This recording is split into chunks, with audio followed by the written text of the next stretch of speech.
तो आप सभी का हार्दिक स्वागत है आज के इस सत्र में, जिसमें हम भगवत गीता के 14 चैप्टर के बारे में चर्चा करेंगे। 14 चैप्टर में भगवान हमें गुणों के बारे में बताएंगे कि किस तरीके से अलग अलग प्रकार के गुण होते हैं और किस प्रकार से ये गुण हमें बांधते हैं, किस प्रकार से इन गुणों से हम छूट सकते हैं, किस प्रकार से गुणों के बीच में प्रतिस्पर्धा है और कैसे ये गुणों के आधार पे हम जीवन में अपने निर्णय लेते हैं। तो ये बहुत महत्वपूर्ण बात है, क्योंकि ये पुराने जितने अध्यायों में हमने पढ़ा है तो भगवान ने गुणों के बारे में कुछ कुछ चर्चा की, लेकिन अब गुण इतना महत्वपूर्ण टॉपिक है कि भगवान बहुत विस्तार से उसके बारे में हमें बताना चाहते हैं। तो हम पहले जान चुके हैं कि हमारा असली जो नेचर है, आइडेंटिटी है, वो क्या है। वो है कि हम एक आत्मा है, हम शरीर नहीं हैं। अगर भगवत गीता के इतने अध्याय पढ़ने के बाद भी अगर हम अपने आप को शरीर मान रहे हैं, मतलब हमने भगवत गीता को आत्मसात नहीं किया है। और हम जो ये शरीर हैं और इस शरीर को झूठा समझकर आत्मा जो है यहीं पे सच्चाई समझ के रह रही है। इसका अर्थ क्या हुआ कि शरीर जो है वो बदलता रहता है, आत्मा नए नए शरीर की खोज करती रहती है। खोज कैसे करती है? हर बार हर मृत्यु के समय हमारी कुछ इच्छाएं रह जाती है, और वो इच्छा जो रह जाती है उसके कारण अगला शरीर मिलता है। मतलब पिछला शरीर जो है असत्य था, सत नहीं था। सत होता तो हमेशा रहता। तो वो शरीर चला गया, लेकिन उसकी इच्छाएं हमारे पीछे आज भी पड़ी। हो सकता है हमारा आज का इंक्लिनेशन, संस्कार हमारे 10-20 जन्म पहले हमने कुछ किया होगा, उससे उभरे होंगे। जैसे ऐसा कहते हैं ना कि ये बच्चा पैदा हुआ तो इसकी नाक तो दादाजी जैसी है और आंखें परदादाजी जैसी है। तो ऐसी हमारी स्थिति है कि हमारा शरीर जो है उसकी जो इच्छाएं हैं वो हो सकता है 10 जन्म पहले हमने कोई एक इच्छा रखी होगी जो पूरी नहीं हो पाई होगी। उस एक इच्छा पूर्ति के लिए हमारे 10 जन्म हो गए। और ये 10 जन्म किसने कराए?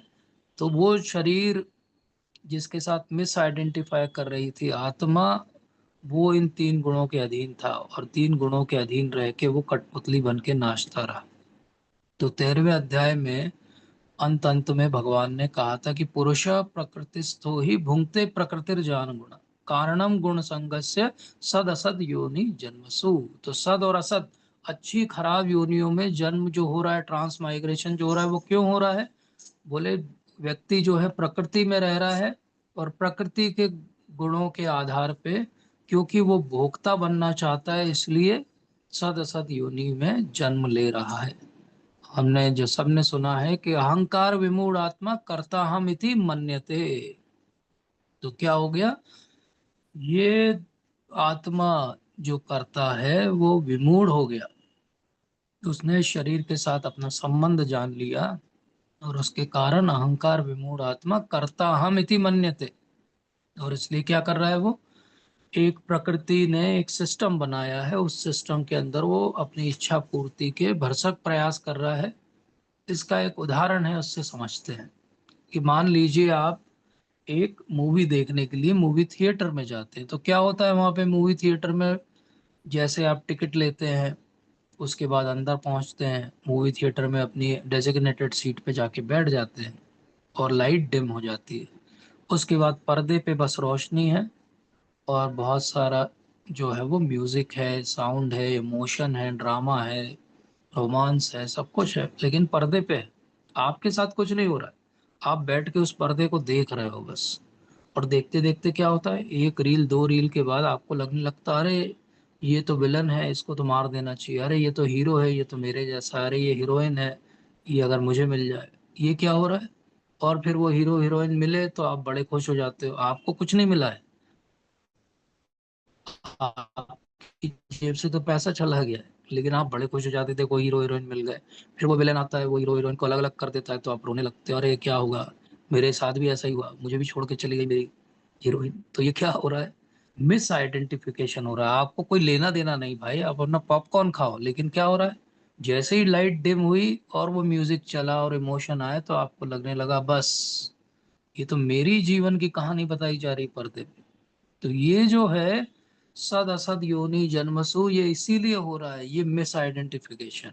और ये मिस आइडेंटिफिकेशन कौन करवाता है, वो आज हम समझते हैं। तो आप बिल्कुल हैरानी से देखते रहते हो, रोने लगते हो, दुखी होते हो, खुश होते हो। आपके साथ कुछ हो नहीं रहा है लेकिन फिर भी आप हो रहे हो। आत्मा का भी यही हाल है, आत्मा के साथ कुछ नहीं हो रहा है, आत्मा तो अभिकारी है, लेकिन आत्मा देख देख के जो है वो दुखी हो रहा है, खुश हो रहा है, दुखी हो रहा है। अरे शरीर के साथ ऐसा हो गया, चलो दुखी हो जाते हैं। अरे शरीर के साथ अच्छा हो गया, सम्मान मिल गया, चलो खुश हो जाते हैं। इसलिए बार बार भगवान कहते हैं द्वंद्व में समभाव रहो, क्योंकि द्वंद्व में समभाव रहोगे तभी तो ये समझोगे कि तुम ये शरीर नहीं हो, तुम आत्मा हो। अब ये तीन गुण क्या होते हैं? तीन गुण, गुण जो शब्द है संस्कृत का, उसका अर्थ होता है रस्सी। तो ये तीन रस्सियां हैं और वो गुथी हुई हैं आपस में। ये पूरा संसार जो हमको दिखता है, सब कुछ केवल गुणों की रस्सी से बना हुआ है। और ये गुणों की रस्सी के तीन जो रंग हैं, वो तीन जो क्वालिटीज हैं, वो क्या है? तो एक रस्सी जो है वो सत्व गुण की रस्सी, एक जो है वो रजोगुण की रस्सी, और एक है तमोगुण की रस्सी। हम सब ने ये शब्द सुने हैं, ये अंग्रेजी में गुडनेस, पैशन, इग्नोरेंस बोलते हैं इनको। लेकिन कैसे ये बांधती है और कैसे हम यहाँ से छूटेंगे, इनके आपस का इंटरेक्शन क्या है, भगवान बहुत सुंदर तरीके से बताएंगे। बहुत ध्यान से सुनिए, बहुत ब्यूटीफुल चैप्टर है ये, बहुत प्रैक्टिकल चैप्टर भी है। अगर कोई मुझसे पूछे सबसे प्रैक्टिकल चैप्टर क्या है, तो this is one of the most practical chapter of Bhagavad Gita, जो हम आज से अपने जीवन में लागू कर सकते हैं। 12वें अध्याय के साथ क्या इशू है कि हम तो अभी भक्ति में उतने उन्नत नहीं है, भक्ति हमें समझ में नहीं आती, लेकिन तीन गुणों की लात तो हम रोज खा रहे हैं, तो क्यों ना तीन गुणों को ही समझ लें ठीक से। तो इसलिए श्री भगवान हुआ, आज भगवान स्वयं ही अपने भाव में बोलते हैं कि मैं तुमसे समस्त ज्ञानों में सर्वश्रेष्ठ इस परम ज्ञान को पुनः कहूंगा, जिसे जान लेने पर समस्त मुनियों ने परम सिद्धि प्राप्त की। तो भगवान फिर एक प्रैक्टिकल एप्लीकेशन दे रहे हैं कि ये जो मैं ज्ञान कहूंगा, ये बहुत प्रैक्टिकल है। जिन लोगों ने इसका यूज किया है उन्होंने परम सिद्धि प्राप्त की, तुम भी करोगे। इस ज्ञान में स्थिर होकर मनुष्य मेरे जैसी दिव्य प्रकृति को प्राप्त कर सकता है। इस प्रकार स्थित हो जाने पर वह न तो सृष्टि के समय उत्पन्न होता है, न प्रलय के समय विचलित होता है। तो ऐसा कौन है जो सृष्टि के समय के पहले है और जो सृष्टि के बाद भी रहता है? तो ऐसे तो केवल भगवान है, और साथ में हमारी आत्मा है। तो इसलिए भगवान कहते हैं कि हे भरतपुत्र, ब्रह्म नामक समग्र भौतिक वस्तु जन्म का स्रोत है। और वो बोले ब्रह्म को जन्म कौन देता है? बोले उसको गर्भस्थ मैं करता हूँ, भगवान स्वयं करते हैं। और इस ब्रह्म नामक वस्तु से सारे जीवों का जन्म होता है। तो ये जो हमें जन्म यहाँ दिखाई देता है वो कैसा है? तो प्रभुपाद बहुत सुंदर उदाहरण देते हैं तात्पर्य में। सो कहते हैं तांडुल वृश्चिक न्याय। तो ये क्या है? तांडुल अर्थात राइस। तो कभी कभी बहुत सारा धान, राइस कहीं रखा रहता है, तो उसमें कुछ जो है वो बिच्छू निकल आते हैं। और बिच्छू के जो अंडे होते हैं वो भी वाइट ऐसे ही होते हैं, elongated, जैसे कि धान या चावल होता है। तो कोई गलती से समझ सकता है कि अरे ये चावल से कौन पैदा हो गया? बोले चावल से तो बिच्छू पैदा होते हैं। लेकिन इसको क्या कहते हैं? तांडुल वृश्चिक न्याय। न्याय का अर्थ लॉजिक होता है संस्कृत में। तो ये लॉजिक फैलेसी है कि नहीं है? इस लॉजिक में फैलेसी है। क्यों? क्योंकि उस चावल से, धान से थोड़ी वो बिच्छू का जन्म हुआ है। ये तो फैलेसी है, गलत सोचना है। इसी प्रकार से ये सोचना कि यहाँ के भौतिक पदार्थों से मेरे शरीर का जन्म हुआ है और बस मेरी आइडेंटिटी इतनी है कि प्रलय के बाद मैं बना हूँ, जन्म सृजन के बाद मैं बना हूँ और प्रलय के समय में समाप्त हो जाऊंगा। तो प्रभुपाद क्या कह रहे हैं? नहीं, ऐसा नहीं है। सही अंडरस्टैंडिंग क्या है? तो भगवान कहते हैं सर्व योनिषु कौन्तेय मूर्तया संभवन्ति या तासम ब्रह्म महो निग्रहम बीज प्रदः पिता। अहम बीज प्रदः पिता, मैं बीज प्रदः पिता हूँ। मैं हूं जो बीज देता हूं। और किसका? समस्त योनियों का। समस्त योनियां, संसार में जितने हम सब हैं, जितने भी जीव की कैटेगरी में आते हैं, उन सबको किसने पैदा किया है? भगवान ने स्वयं पैदा किया है। सारी स्पीशीज को, ये याद रखना चाहिए। बहुत सारी ऐसी स्पीशीज भी हैं जिनके बारे में अभी साइंस जानती भी नहीं। तो ये किया अंडरस्टैंडिंग के लिए हमने समझाया कि कोई कह सकता है कि मैंने माइक्रोसॉफ्ट बनाया, बिल गेट्स बोल सकता है। कोई बोलेगा लैरी पेज की मैंने गूगल बनाया। कोई बोलेगा मैंने फेसबुक बनाया, मार्क जकरबर्ग। स्टीव जॉब्स कहेगा मैंने एप्पल बनाया। भगवान क्या कहेंगे? मैंने तुम सबको बनाया। मतलब हम छोटे क्रिएटर हैं। कल हमने समझा था हम छोटे पुरुष हैं, भगवान महापुरुष हैं, महान पुरुष हैं, सबसे बड़े पुरुष हैं।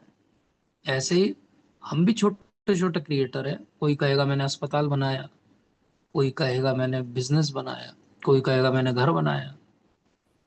हम्म। भगवान क्या कहेंगे, मैंने तुम सबको बनाया, अहम बीज प्रदापिता। तो भौतिक प्रकृति के बारे में अब भगवान बताएंगे। तो भगवान ने पहले जूम आउट करके बताया कि देखो मैं सबको जो है जन्म देता हूँ। फिर भगवान अब जूम इन कर रहे हैं कि अब भौतिक प्रकृति पे जूम करो। आज मैं प्रकृति के बारे में समझाऊंगा अर्जुन तुम्हें। और वो भौतिक प्रकृति क्या है? कुछ नहीं है। भौतिक प्रकृति मतलब तीन गुण, सतोगुण, रजोगुण और तमोगुण। जैसे ही जीव जिसने भगवान से जन्म लिया और उसको स्वतंत्रता मिली, उस क्षण में उसने निर्णय क्या लिया कि मैं तो इंडिपेंडेंट एंजॉयर बनना चाहता हूँ। तो उस जीव के साथ क्या हुआ? तुरंत जो है वो तीन गुणों के अधीन आ गया। कितने तुरंत आ गया कि चैतन्य चरितामृत में कहते हैं कि झपटिया धरी, झपट के माया ने खींच लिया। जिस क्षण वो थॉट आया कि मैं इंडिपेंडेंट एंजॉयर बनना चाहता हूँ, माया ने उसको वहां से उठाया और डाल दिया तीन गुणों के अंदर। और अगर उसको ये भाव नहीं आता तो वो कहाँ चला जाता? भगवान की सेवा में नित्य। लेकिन वो नित्य सेवा में जाने की बजाय वो जीव कहाँ चला गया? बंधन में चला गया। कब से है ये बंधन? तो बोले अनादिर बहिर्मुख। अनादिकाल से हम बहिर्मुख हैं, अनादिकाल से हम भगवान से मुख मोड़े हुए बैठे हैं, अनादिकाल से हम इन तीन गुणों में हैं। क्यों अनादिकाल है? क्योंकि नेचुरल बात है कि हम जब भगवान को छोड़ के यहाँ पर आए तो भगवान के लोक के वहां तो समय नहीं है। तो हम जब यहाँ आए तो हम समय हमारा चालू हुआ, काउंटडाउन चालू हुआ, काउंटिंग चालू हुई। इसलिए अनादि समय से हम जो है भगवान से बिछड़े हुए हैं। तो सीक्वेंस क्या है? मैं ये शरीर हूं। जैसे ही महात्मा ने ये माना कि मैं ये शरीर हूं, उसके अंदर दो बातें जागती हैं। एक को कहते हैं अहंता और एक को कहते हैं ममता। जैसे ही ये शरीर मेरा है ये बात जागी, तो क्या हो गया? ममता जागी। और मैं ये शरीर हूं तो अहंता जागी। बोले ये दोनों बात एक सी नहीं लगती क्या? एक सी है, लेकिन एक सटल फिलोसॉफिकल डिफरेंस है दोनों बातों में। वो ध्यान से समझिए। मैं जब कहता हूं कि मैं यह शरीर हूं, तो आत्मा हूं मैं, लेकिन इस समय जो है वो मैं मान रहा हूं कि मैं यह शरीर हूं और ये शरीर मेरा है। मतलब बात ही समाप्त हो गई कि अब ये शरीर ही मेरी आइडेंटिटी है। तो अब शरीर को कोई चोट भी लगेगी तो मुझे दुख होगा। जैसे वो मूवी थिएटर की स्क्रीन पे हीरो को मुक्का लगता है और दर्द आपको होता है। क्यों होता है? क्योंकि हीरो मैं हूं, ये मान लगता हूं मैं।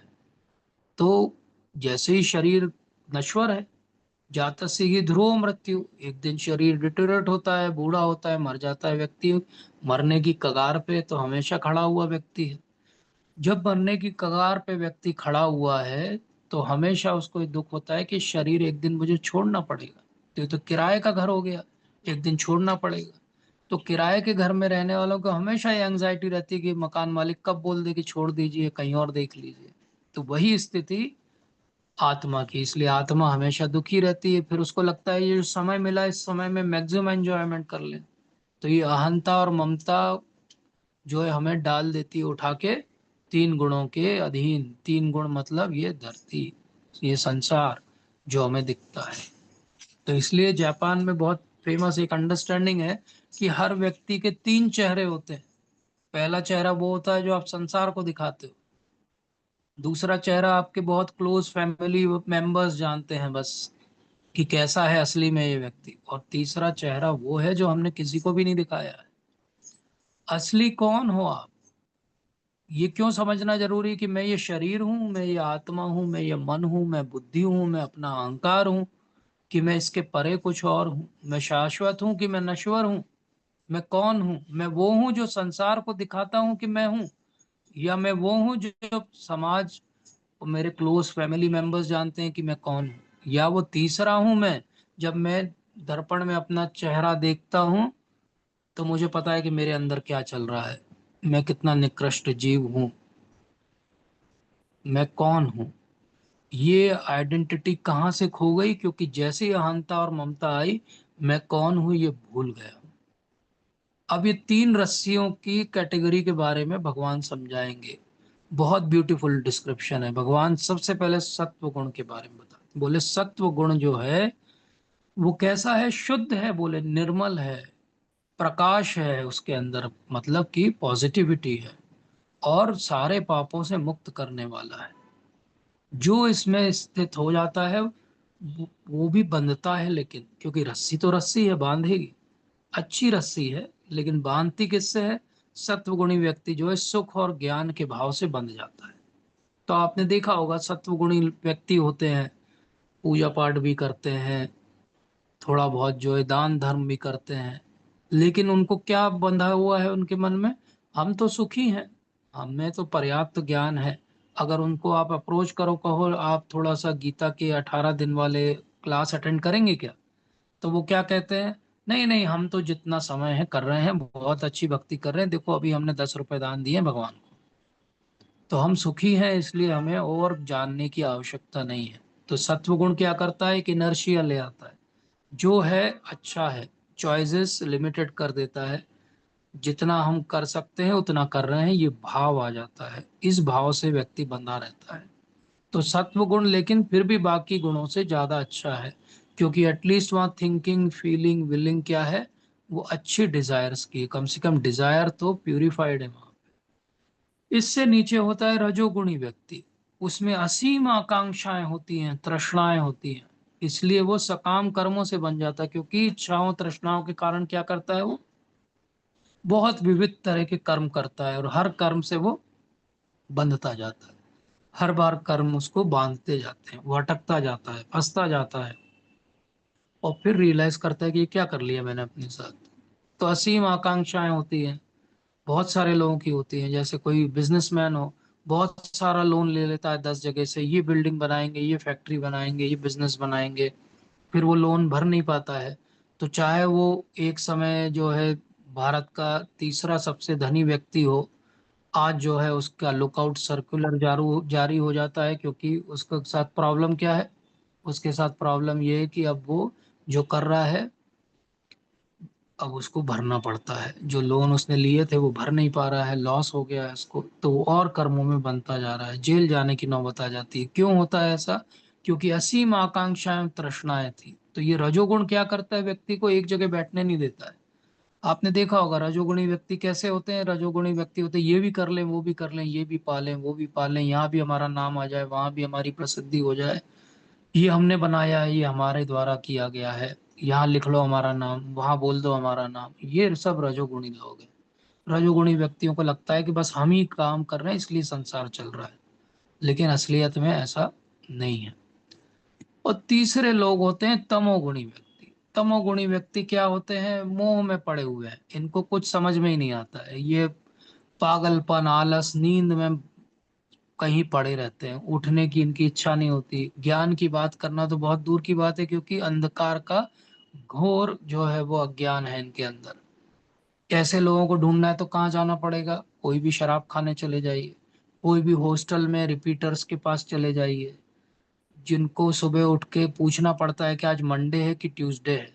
ऐसे भी लोग होते हैं जो ड्रग्स लेके 2-2 दिन सो जाते हैं, और तभी नींद खुलती है जब अगली ड्रग्स का इंजेक्शन उनको लगाना है। ये सब कौन है? ये तमोगुणी व्यक्ति। तो ये जो रजोगुण तमोगुण सत्वगुण है, ये हर अवस्था में कभी कभी हमारे अंदर भी रहता है। ऐसा नहीं सोचना चाहिए कि जो तमोगुणी है वो हमेशा तमोगुणी है। उसी तमोगुणी को बोल दो कि अरे पार्टी है आज, आ जाना, तो उसको अगर आप 7 बजे बुलाओगे तो 6:30 बजे पहुंच जाता है। वहां उसको आलस नहीं है, कोई नींद नहीं है, क्यों? क्योंकि उसको पार्टी करना पसंद है। तो ये दिन जो हमारा बीतता है, इस दिन में भी अलग अलग समय में अलग अलग गुणों का प्रभाव होता है। सुबह के समय देखिए आप, सत्व गुणी होता है पूरा एटमॉस्फेयर। सुबह के समय ऑटोमेटिकली लोगों को लगता है कि क्या करें, चलो भजन सुनते हैं। तो आप किसी ऐसी ट्रैवलर वाली बस से जाएं तो सुबह सुबह आप देखना वो भजन लगाते हैं, कोई गाने नहीं लगाते, उनके सारे जो बकवास गाने हैं वो सुबह के भजनों के बाद चालू होते हैं। क्यों होते हैं? क्योंकि सुबह उनको भी लगता है, जो शराबी हैं, कि चलो आज तो सुबह तो भजन सुन लेते हैं। और उसके बाद क्या हाल होता है? फिर आता है 8 बजे के बाद का टाइम, चलो तैयार हो, टिफिन कहाँ है, बैग कहाँ है, चलो। अगर बॉम्बे या कोई बड़े शहर में आप रहते हो तो धक्का मुक्की करते हुए आप अपने वर्क प्लेस पे पहुंचते हो, ये क्या है? रजोगुण। ये फाइल कंप्लीट करो, ये प्रोजेक्ट पूरा करो, ऐसा करो वैसा करो, ये क्या है? ये रजोगुण है। फिर उसके बाद रात्रि का समय आता है, चलो कहीं पार्टी करें, चलो शराब पिएं, चलो डिस्कोथेक जाएं, ये क्या है? ये तमोगुण का समय। आप देखो डिस्कोथेक, बार, सब जगह लाइट्स बिल्कुल डिम रहेंगी, अज्ञान का अंधकार है वो। लोगों को लगता है स्टाइल है वो, स्टाइल नहीं है वो, अज्ञान का अंधकार है। वहीं आप सुबह सुबह आप माला जाप करो, कितना अच्छा होता है। वही माला आप लेके रात को बैठ जाओ 11 बजे, तो आपसे एक राउंड आधे घंटे में होगा, क्योंकि वो गुण का प्रभाव हमारे शरीर चेतना पे पड़ता है। इसलिए गुणों को समझना सबके लिए बहुत आवश्यक है। ये पागलपन क्या है और ये आलस्य क्या है? आलस्य है, साधारण भाषा में समझो, प्रोक्रेस्टिनेशन, मतलब टालने की आदत। टालू राम जो होते हैं वो सब जो है ऐसे हैं, टालते रहते हैं, कल पढ़ लेंगे, अभी एग्जाम थोड़ी है, फिर एकदम से याद आता कल ही तो है एग्जाम, फिर ढूंढना शुरू करते हैं किताब कौन सी है भाई। हॉस्टल में तो बहुत होता है, किताब कौन सी है, अच्छा कोई मार्क कर देगा, इंपॉर्टेंट क्वेश्चन 4 पढ़ लूं, 2 आ जाएंगे, पास हो जाऊंगा। ये क्या है? लेजीनेस है। ये कौन है? सब तमोगुणी लोग हैं। प्रमाद, पागलपन, पागल हो जाते हैं, समय व्यर्थ कर देंगे फालतू की बात में, एक आर्ग्यूमेंट लेके बैठ जाएंगे, 2 घंटे तक उस पर आर्ग्यू करते रहेंगे, इधर उधर की पॉलिटिक्स की बात करते रहेंगे, ऐसे बात करेंगे जैसे अगले प्रधानमंत्री वही बनने वाले हैं या उनकी बात प्रधानमंत्री सुनते होंगे। ये ऐसे लोग आपको बहुत सारे मिलेंगे ट्रेन के अंदर, बहुत सारी बातें करते रहेंगे, यहाँ वहाँ की, काम की बात, भक्ति की बात कोई नहीं करेगा। हमेशा यहाँ वहाँ की बात। आप स्लीपर में जाओ कभी ट्रेन में, तो बहुत सारे ऐसे ज्ञानी महात्मा लोग आपको मिलेंगे जो यहाँ वहाँ की बहुत सारी चीजें सुनाएंगे आपको। ये समझना क्यों जरूरी है? जो व्यक्ति जैसे व्यवहार करता है उससे समझ में आ जाता है कि वो किस गुण में है। अब हम एक उदाहरण लेते हैं नींद का, सिंपल सा। भगवान ने बोला है कि युक्त आहार विहार से युक्त चेष्टा कर्मसु, मतलब युक्त आहार विहार करो, अपनी चेष्टाओं को युक्त रखो, अपने रिक्रिएशन, अपना क्या भोजन आप ले रहे हो सब पे ध्यान रखो, तभी जो है इस दुख से बाहर निकल पाओ। लेकिन हो क्या रहा है? जो मर्जी हो अगर हम खाएंगे, जितना मर्जी हो उतना खाएंगे, टाइम बे टाइम खाएंगे, और फिर हम कहेंगे कि हमारी दिनचर्या अच्छी रहे या हमें अच्छी नींद आए, तो वो संभव नहीं है। तो स्लीप के बारे में ध्यान रखना, युक्त होना चाहिए, ना बहुत ज्यादा सोना चाहिए, ना ऐसा है कि हम तो बहुत बड़े जो है भक्त बन गए हैं तो हम 3 ही घंटे सोएंगे, ये भी बहुत बड़ी गलती है। आपके शरीर को जितनी आवश्यकता हो उतनी सोना चाहिए। सबसे आइडियल तरीका तो ये होगा कि आप बिना अलार्म के उठो, ताकि आपके शरीर को जितना नींद आवश्यक है उतना मिले। लेकिन अगर आप जरूरत से ज्यादा सो रहे हो तो वो भी नुकसान है। समय भी बहुत आवश्यक है सोने का। अगर आप दोपहर में सोते हो, शाम के समय सोते हो, तो योग और आयुर्वेद के आधार पे ये कहा गया कि उस समय की 3-4 घंटे की नींद जो है वो रात्रि के सही समय सोने की नींद के आधे घंटे के बराबर। तो वो रात्रि में आधे घंटे से ज्यादा रिफ्रेश हो जाओगे आप, और उस समय 4 घंटे सोने के बाद भी। तो कैसे समझ में आया कि हम ज्यादा सो रहे कि कम? बहुत सिंपल एक युक्ति है उसकी। आप जब सो के उठो और आपको फ्रेश लगे, मतलब आप सही सो रहे थे। अगर आप सो के उठो और आपको लगे कि अरे ये तो कोई फायदा नहीं हुआ, मैं तो और थका हुआ लग रहा हूँ, तो क्या हो गया? ये आपकी नींद जो है वो बराबर नहीं है, ये आप ज्यादा सो रहे हो। तो सत्व गुण क्या करता है? सुख से बांध देता है, जैसा हमने समझा। रजोगुण व्यक्ति कर्म से बंध जाता है, और तमोगुण व्यक्ति का ज्ञान तो ढका हुआ है तो पागलपन से बंध जाता है। तो तीनों बंधे हुए हैं, तीनों बंधे हुए हैं। सत्वगुणी व्यक्ति अपने सुख में बंधा है, उससे कंफर्ट जोन से बाहर नहीं आना चाहता। रजोगुणी व्यक्ति कंफर्ट जोन के बाहर ही रहता है, हमेशा चैलेंजिंग जोन में रहता है, क्योंकि उसको लगता है कि बस मैं कर्म करता रहूंगा तो मेरी वाहवाही होती रहेगी। उसको ये नहीं पता है कि एक समय आएगा कि आपके कर्म की कोई वैल्यू नहीं बचेगी। और तमोगुणी व्यक्ति को तो कुछ पता ही नहीं है, वो तो पागल है, क्या कर रहा है। तो एक है सत्वगुणी जो 100% सेटिस्फाइड है अपने आप में, और उसको लगता है बस इससे ज्यादा कोई एंडेवर करने की जरूरत नहीं, कंफर्ट जोन में आराम से सो रहा है और सुखी है, सो कॉल्ड। एक व्यक्ति जो भाग रहा है, पैसे के पीछे भाग रहा है, भाग रहा है, भाग रहा है, और बटोर लूं और पालूं। और एक तो ऐसा है जिसको उठा के बताना पड़ता है कि भाई बहुत सो लिए तुम। तो इसलिए बहुत जरूरी है कि सत्व गुण जो है वो प्रकाश और ज्ञान देता है, और इस प्रकाश से हम क्या लड़ सकते हैं? अपने रजोगुण से लड़ सकते हैं, अपने तमोगुण के प्रमाद और आलस्य और निंद्रा से लड़ सकते हैं। तो ये बहुत महत्वपूर्ण बात है। बोले मैं तो रजोगुणी हूँ प्रभु जी, मेरा क्या होगा? कोई बात नहीं, आप धीरे धीरे सत्वगुण अपने अंदर जागृत करोगे तो आपका रजोगुण धीरे धीरे धीरे धीरे जो है वो कम होगा। अगर आप तमोगुणी हो तो भी आप सत्वगुण की जो है आप बहुत सारी युक्तियां हैं वो करेंगे तो धीरे धीरे आपका प्रमाद, आलस और निद्रा कम होगा। और साथ में ज्ञान अगर डेवलप होगा तो आपको एक विवेक आएगा। उस विवेक से आप ये समझोगे कि ये शरीर तो अनित्य है और नित्य तो भगवान का धाम है, तो क्यों ना वहां के लिए प्रयास किया जाए। इसलिए आप भगवान समझाएंगे कि देखो ये तीनों गुण ऐसे नहीं कि बस पैरेलल लाइन है, चल रहे हैं अपना अपना। अरे इन तीनों के बीच बहुत खतरनाक जो है लड़ाई चल रही है, और हर कोई प्रधान बनने की कोशिश कर रहा है। तो कभी कोई किसी को परास्त कर देता है, कभी कोई किसी को परास्त कर देता है, और ये लड़ाई जो है चलती रहती है। इसलिए हमारा मन कभी रजोगुणी हो जाता है, कभी तमोगुणी हो जाता है, और कभी कभी हमें लगता है कि हम सत्वगुणी हो गए। तो ये फाइट चले जा रही है तीनों के बीच, ये इस तरह से लड़ाई चल रही है, तीनों फाइट कर रहे हैं। लेकिन कौन जीत रहा है? एक्चुअली परमानेंटली कोई भी नहीं जीत रहा है। फाइट क्या है? सिंपल सी बात है। मान लीजिए, सिंपल एग्जांपल से हम समझें, ये फोटो हमने कल भी देखी थी कि हम अगर तीन रस्सी से बंधे हैं और तीनों रस्सियों का एक एक का नाम सत्वगुण, रजोगुण और तमोगुण है, तो क्या हो रहा है? जब सत्वगुण प्रधान हो रहा है तो सत्वगुण की रस्सी खींच रही है। तो आपको लगता है कि मैं तो बहुत सुखी हूँ और मेरे जीवन में बहुत अच्छा आनंद है, संतोष है। इसलिए आप कुछ भी नया नहीं करना चाहते, सीखना नहीं चाहते, भक्ति नहीं करना चाहते। तो इसका अर्थ ये हुआ कि फिर जब सत्वगुणी भक्ति नहीं कर पा रहा है तो फिर वो तमोगुणी रजोगुणी कहाँ से अच्छे से भक्ति करेगा? सत्वगुणी में भी कुछ ही लोग होंगे जो भक्ति के लिए अपना आग्रह रखेंगे। इसलिए सत्वगुण की अभिव्यक्ति को तभी अनुभव किया जा सकता है जब सब जगह ज्ञान हो, जैसा हमने देखा। सत्वगुण का मतलब है ज्ञान। ज्ञान क्या है? अभी हमने देखा था कि मैं क्या हूं? मैं नित्य आत्मा हूं, मैं ये अनित्य शरीर नहीं हूं। इसलिए भरतवंशियों में प्रमुख, जब रजोगुण में वृद्धि हो जाती तो अत्यधिक आसक्ति, सकाम कर्म, गहन उद्यम और अनियंत्रित इच्छा और लालसा के लक्षण प्रकट होते हैं। अब भगवान एक बिल्कुल फिजिशियन या डॉक्टर की तरह बता रहे हैं कि कैसे डायग्नोस करोगे। तो ये डायग्नोसिस किसका करना है? किसी और का नहीं करना है, स्वयं का डायग्नोसिस करना है कि मेरे अंदर जब आसक्ति बढ़ती है, जब मैं ऐसे कर्मों के पीछे भागता हूँ जहां मुझे सुख प्राप्ति की गुंजाइश है, जब मैं उनके लिए जरूरत से ज्यादा प्रयास करता हूँ और हम मेरी इच्छाएं बढ़ती जाती हैं मिलने के बाद भी, और फिर मैं लालसा में फंस जाता हूँ, तो ये सब क्या है? बोले ये सब दर्शा रहा है कि मेरा रजोगुण क्या है? बढ़ता जा रहा है। इसलिए रजोगुण में जो है वो क्या करते हैं? वो गर्हित कर्म करेंगे, ऐसे कर्म करेंगे जो केवल उनको सुख के लिए। और जब तमोगुण में वृद्धि होती तो अंधेरा, जड़ता, प्रमत्ता, पागलपन, मोह के लक्षण प्रकट होते।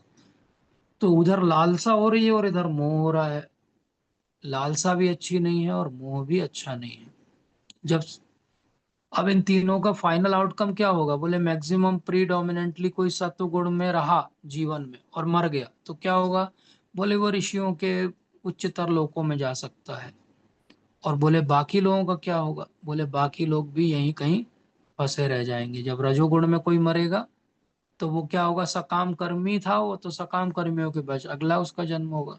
और तमोगुण में मरेगा तो वो पशु योनि में जन्म धारण करेगा। तो ये समझने की बात है कि मरने के समय हमारा भाव क्या है। वो 8th चैप्टर में भगवान ने समझाया है कि अंत काले च मामेव स्मरण मुक्ता कलेवरम। तो रजोगुण में मरोगे तो सकाम कर्मियों में जाओगे, तमोगुण में मरोगे तो पशु की योनियों में जाओगे, सत्वगुण में मरोगे तो ऋषियों के लोग जाओगे। मतलब तीनों गुणों में अगर कोई रह के मरेगा, वो भगवान के धाम इन तीनों में से कोई भी नहीं जाएगा। इसलिए तीनों गुणों से पार जाना पड़ेगा। तो पुण्य कर्म का फल शुद्ध होता है, सात्विक होता है। लेकिन रजोगुण से जितने कर्म किए जाते हैं उनका फल दुखी होता है। और ये बहुत इंपॉर्टेंट बात है, क्योंकि जनरली हम संसार में देखते हैं तो हमें लगता है कि नहीं, वो देखो कितना प्रयास कर रहा है अपने फील्ड में, कितना भागता दौड़ता रहता है। आजकल तो ये ट्रेंड भी हो गया, अरे मरने का समय नहीं है, सोचने का समय नहीं है, अरे सोने का समय नहीं है। ऐसा बोल के रजोगुणी लोग जो है वो बड़े अपने आप की इम्पोर्टेंस बताते हैं, लेकिन क्या उनको समझाना चाहिए कि बैठिए 2 मिनट और ये सोचिए कि मनुष्य जीवन आपको एक कुत्ते की तरह दौड़ने के लिए मिला था कि भगवान की भक्ति करने के लिए मिला था। और फिर ये तमोगुणी वाला व्यक्ति क्या है, वो तो मूर्ख ही है, उसके बारे में तो भगवान बहुत इरिटेटेड है। उसको तो वो कुछ गिनते भी नहीं है और कुछ कहते भी नहीं। तो इसलिए आप देखो ये क्या होता है, जो सत्वगुणी है वो कम से कम भगवान के यहाँ पे धाम जाएगा, दर्शन करेगा, तीर्थ यात्रा जाएगा।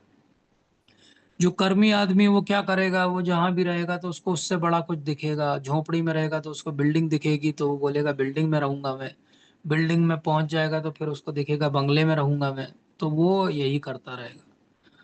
और जो तमोगुणी व्यक्ति है उसका तो रास्ता ही बंद है, उसकी तो सीढ़ी ऐसी है कि आगे वो उतरेगा भी तो फाइनली पता चलेगा कि ये तो सामने दीवार है, इससे तो आगे कुछ भी नहीं कर सकते। इसलिए सतोगुण से वास्तविक ज्ञान उत्पन्न होता है। और ज्ञान क्या है, भगवान समझा चुके हैं हमें, ज्ञान क्या है 2 2 बार समझा चुके हैं। तो वो गुड क्वालिटीज को डेवलप करने को भगवान ज्ञान कहते हैं। और रजोगुणी व्यक्ति और लोभी और लोभी और लोभी होता जाता है, और तमोगुणी व्यक्ति तो पागलपन और मोह में फंसा रहता है। तो इसलिए सत्वगुणी धीरे धीरे धीरे धीरे ऊपर जाता है। ऊर्ध्व गच्छन्ति सत्वस्था मध्य तिष्ठन्ति राजसा। रजोगुणी व्यक्ति पृथ्वी लोक में रह जाता है। भगवान ने अब यहाँ पे स्पेसिफाई नहीं किया कि पृथ्वी लोक में वो किस योनि में रहता है, क्या करता है। और अत्यंत गर्हित तमोगुण में स्थित है। तो क्या होता है, हम जानवरों को भी देखें तो वो तीनों गुणों में है। अब आप एक उदाहरण लीजिए कि शेर जो है वो कैसा है, रजोगुणी।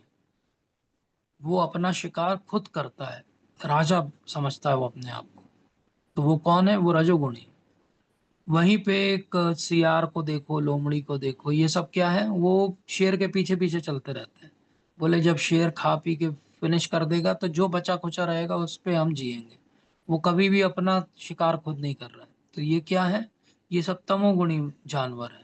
और वहीं गौ माता को देखिए, आराम से सात्विक शांति से बैठी रहती हैं, आप उनको बिल्कुल सहलाओ गले के यहाँ, बड़ा अच्छा लगता है उनको। तो ये क्या हो गया, जानवर भी जो है अलग अलग गुणों में है। तो मनुष्यों की तो बात ही छोड़ दीजिए। तो इसलिए उच्चतर लोकों में जाना है, नहीं हमें तो उच्चतम लोक में जाना है। तो इसलिए जब कोई ये जान लेता है कि समस्त कार्यों में प्रकृति के 3 गुणों के अतिरिक्त कोई भी करता नहीं है। हम पिछले 2 सत्रों में बात कर चुके हैं कि हु इज द डूअर, और हमने उस चैप्टर का जो कंक्लूजन था उससे समझा था कि हु इज द डूअर। तो हमने डिसाइड किया था जीव आत्मा जो है, क्योंकि वो डिजायर करता है इसलिए वो करता है। लेकिन एक्चुअल कर्ता कौन है, तो यहाँ भगवान समझा रहे हैं कि अगर ध्यान से देखोगे, इम्पार्शियल होके देखोगे तो आपको पता लगेगा कि कर्ता कौन है। कर्ता तो केवल 3 गुण है। लेकिन जब वो परमेश्वर को जान लेता है, इसको कहते हैं ज्ञान, तो वो 3 गुणों से परे हैं, तो वो दिव्य स्वभाव को प्राप्त होता है। भगवान पहले ही कह चुके हैं कि जन्म कर्म च में दिव्यम, 4th चैप्टर में बोल चुके हैं। तो यहाँ क्या कह रहे हैं भगवान, कि बस इसी बात को समझ लो कि मैं 3 गुणों के अधीन नहीं हूं। ये पहले भी अभी कहा है, पिछले चैप्टर में भगवान ने, मैं 3 गुणों के अधीन नहीं हूं भगवान। ये उनका दिव्य स्वभाव है। इस दिव्य स्वभाव को समझने वाले भी 3 गुणों के परे चले जाते हैं। तो 3 गुणों के परे जाना क्या कठिन काम है, बहुत सरल है। इतनी सी बात समझनी कि मैं ये 3 गुणों के अधीन शरीर नहीं हूं, मैं इन 3 गुणों के ऊपर आत्मा हूं। तो जब देहधारी जीव भौतिक शरीर से संबंध इन 3 गुणों को लांघने में समर्थ होता है तो वो जन्म मृत्यु बुढ़ापा और उनके कष्टों से मुक्त हो जाता है। तो जन्म मृत्यु जरा व्याधि दुख दोषानुदर्शन, संसार में अगर आप इम्पार्शल होके देखोगे तो यही सब कुछ है। बस कहीं जन्म हो रहा है तो ताली बज रही है, मिठाई बट रही है। कहीं मृत्यु है तो बहुत दुख है। कहीं बुढ़ापे में कोई अकेला बैठा हुआ है, उसके सब बच्चे और सब नाती रिश्तेदार सब बाहर हैं, विदेशों में हैं, और उनके पास समय नहीं है इससे बात करने के लिए। अगर हम ये समझ लें कि ये जन्म मृत्यु बुढ़ापा और कष्ट यही दे रहा है, ये 3 गुणों के अधीन हमें संसार, तो क्यों नहीं हम इन 3 गुणों के पार चले जाएं, जहाँ पे ना जन्म है, ना मृत्यु है, ना बुढ़ापा है, ना कोई कष्ट है। और जिस दिन हम ये रियलाइज कर लें, वो एक दिन ही लगेगा आपको, एक क्षण भी हो सकता है, जब आप ये रियलाइज कर लो कि सच में क्यों मैं इन 3 गुणों में रहूं। मैं तो इन 3 गुणों के बाहर जाना चाहता हूँ, क्योंकि वहां सच में अमृत है, जीवन है, सच्चाई में वो जीवन है जिस जीवन की मैं यहाँ पे कल्पना और खोज कर रहा हूँ। जिस दिन हम ये समझ लेते हैं, हमारी ये चेन्स जो है वो ऐसे टूट जाती, बेड़ियां जो है वो कट जाती, रस्सियां जो है छूट जाती हैं। अच्छा, तो कौन हमारी ये रस्सियां छोड़ सकता है? वही छोड़ सकता है जो खुद 3 गुणों के परे हो। मान लो आपको कोई किडनैपर बढ़िया रस्सियों से चेयर पे बांध दे, पैर बांध दे, हाथ बांध दे। अब आप अपने आप को छुड़ाने में समर्थ नहीं हो, आप कितना ही जानते हो रस्सियों के बारे में, आपने पीएचडी की हुई उस टाइप की रस्सियों पे, लेकिन आप छुड़ा नहीं पाओगे अपने आप को। छुड़ा कौन पाएगा आपको? जिसके खुद के हाथ छूटे हुए हैं। वो आएगा और एक क्षण में आपकी सारी नोट्स खोल देगा, बोलेगा चलो मेरे साथ, यहाँ मत रहो। ऐसे कौन है? ऐसे गुरु महाराज। तत् विधि प्रणिपाते न परिप्रश्ने न सेव्य उपदेशंति ते ज्ञान ज्ञानी न तत्वदर्शिना। वो ज्ञानी है, वो तत्वदर्शी है, उन्हें पता है ये 3 गुण कैसे कैसे खेल करते हैं। इसलिए वो बार बार हमें समझाते हैं, बेटा इन 3 गुणों से बाहर निकलने का प्रयास करो, मैं तुम्हें खोल दूंगा, लेकिन तुम शरणागत तो हो, तुम मेरे सामने झुको तो सही। इसीलिए अर्जुन हमें हेल्प करने के लिए पूछते हैं कि जो 3 गुणों के परे है वो किन लक्षणों से जाना जाता है, उसका आचरण कैसा होता है। क्योंकि ये तो समझना पड़ेगा ना, 3 गुणों के परे जाना है तो भाई मेरा आचरण कैसा होगा, कि मैं इन 3 गुणों के परे चला गया कि नहीं चला गया, मैं कैसे समझूंगा। तो उसके लिए भगवान फिर कहते हैं बहुत सुंदर श्लोक में कि जो प्रकाश आसक्ति मोह से उपस्थित होने पर न उनसे घृणा करता है, न लुप्त होना जाने पर उनकी इच्छा करता है। इसका अर्थ क्या हो गया? जो द्वंद्व के परे है, मतलब सुख दुख लाभ हानि जय पराजय सब में संभाव रहता है। जो भौतिक गुणों की इन समस्त प्रतिक्रियाओं से निश्चल तथा अविचलित रहता है। ये नहीं कि सुख में सुखी हो गए, दुख में दुखी हो गए। वो समझ जाता है कि संसार में एक्चुअली ये तीनों गुण ऊपर नीचे होते रहते हैं। कभी मैं रजोगुण में, कभी तमोगुण में, कभी मैं सत्व गुण में। इसी प्रकार से पूरी प्रकृति भी बदलती रहेगी। तो वो उदासीन हो जाता है। वो सोचता है कि 3 गुणों की ये जो चक्कर चल रहा है इससे बाहर ही ज्यादा अच्छा है। उसका पूरा ध्यान बाहर है, उसका ध्यान इन 3 गुणों के अधीन प्रकृति में नहीं है। इसलिए वो क्या समझ जाता है, चाहे मिट्टी हो, चाहे सोना हो, चाहे पत्थर हो, सबको समान दृष्टि से देखता है। अब ध्यान रखिए, समान दृष्टि से देखने का अर्थ ये नहीं कि समान रूप से व्यवहार करता है। जैसे हमने जब समझा था कि पंडिता समदर्शिना, तो पंडित जो है एक कुत्ते को, एक हाथी को, एक चंडाल को, एक किसी भी जीवात्मा को एक समान दृष्टि से देखता है। इसका अर्थ ये नहीं कि एक समान दृष्टि से व्यवहार करता है। अगर एक समान दृष्टि से व्यवहार करेगा तो कठिनाई हो जाएगी उसको। कैसी कठिनाई हो जाएगी? तो एक चेले ने सुना अपने गुरु से कि सबको समान दृष्टि से देखना चाहिए, तो उसने ये बात गांठ बांध ली। गुरु महाराज ने कहा। अब वो एक कुछ कार्य के लिए गांव में गया, तो गांव में एक हाथी था, वो पागल हो गया था और दौड़ रहा था। अब इसने देख, अभी अभी सुन के आया था गुरु से, तो उसने सोचा पंडिता समदर्शना, बोले मैं पंडित हूँ, ये हाथी के अंदर भी मुझे भगवान के दर्शन करना चाहिए। तो वो पागल हाथी के सामने दंडवत करने लगा। अब वो कुचलने ही वाला था कि लोगों ने जैसे तैसे पैर खींच खांच के उसको जो है वो अलग किया। बोले पागल हो गए हो क्या तुम, ये कुचल देगा, मार देगा। तो वो दौड़ा दौड़ा अपने गुरु के पास गया, गुरु महाराज आपने तो कहा था पंडिता समदर्शिना, तो बोले मैं उसको दंडवत कर रहा था, लोगों ने मुझे बोला कि तुम पागल हो गए हो। तो गुरु महाराज ने समझाया कि हाँ, एक दृष्टि से देखो, लेकिन व्यवहार एक तरह से नहीं कर सकते हो। लौकिक रूप से तो व्यवहार में आपको ध्यान रखना पड़ेगा। तो इसका अर्थ ये नहीं हो कि मिट्टी के ढेले, पत्थर और स्वर्ण के टुकड़े को समान दृष्टि से देखता, मतलब उसका किसी पे भी आकर्षण नहीं है। अगर है तो ठीक है, नहीं है तो नहीं। ऐसा ही व्यक्ति कहलाता है धीर। धीर व्यक्ति कैसा होता है? प्रशंसा, बुराई, मान अपमान में समान भाव, शत्रु मित्र के लिए समान भाव। ऐसे धीर पुरुष कौन थे? तो कुछ समय पहले ही हमारी इस धरती पे जो है 6 गोस्वामी हुए, 6 गोस्वामी हुए। धीर अधीर सबके प्रियजन। वो क्यों थे? क्योंकि उनको किसी से कोई विशेष लगाव नहीं था, न किसी से उन्हें घृणा थी। वो तो सबको एक ही समान भाव से क्या कहते थे? भक्ति करो, भगवान का नाम लो। तो माम च यो अव्यभिचारेण भक्ति योगे न सेवते। तो बोले 3 गुणों के बाहर जाना है ना तुम्हें, तो अव्यभिचारेण भक्ति करना पड़ेगी अर्जुन। साधारण भक्ति, दिखावे की भक्ति से बात नहीं बनने वाली है। अव्यभिचारेण मतलब बिना विचलित हुए। तो ये गुण तुम्हें विचलित करने का खूब प्रयास करेंगे। सत्व गुण तुम्हें बोलेगा सुबह उठने की आवश्यकता नहीं है, थोड़ा लेट उठ जाओ। रजोगुण तुम्हें बोलेगा कि उठने की क्या जरूरत है, काम करो अपना, भक्ति में क्यों समय व्यर्थ कर रहे हो। तमोगुण बोलेगा कि अच्छा ये भक्ति क्या चीज होती है, क्यों करें हम।